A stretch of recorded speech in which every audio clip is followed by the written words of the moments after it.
Welcome to Solvetic, your channel to always learn technology easily.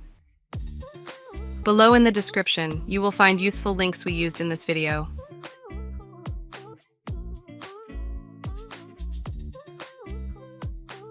Today in Solvetic, we will see how to make budget Google Sheets.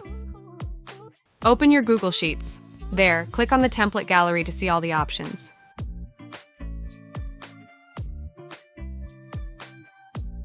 Now we click on the monthly budget template. We wait for it to load.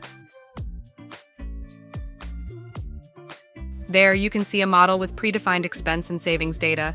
Each data has a real value and a predicted value based on your needs.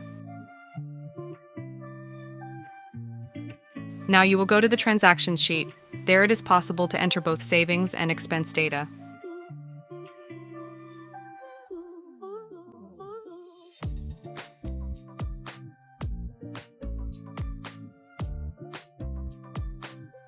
When adding some data, you can see that it is updated in the template.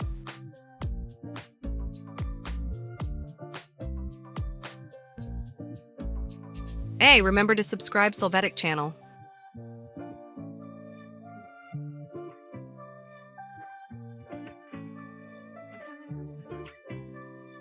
We hope it has been helpful for you. Here are links to watch more videos of your interest and subscribe to the Solvetic channel. Thank you.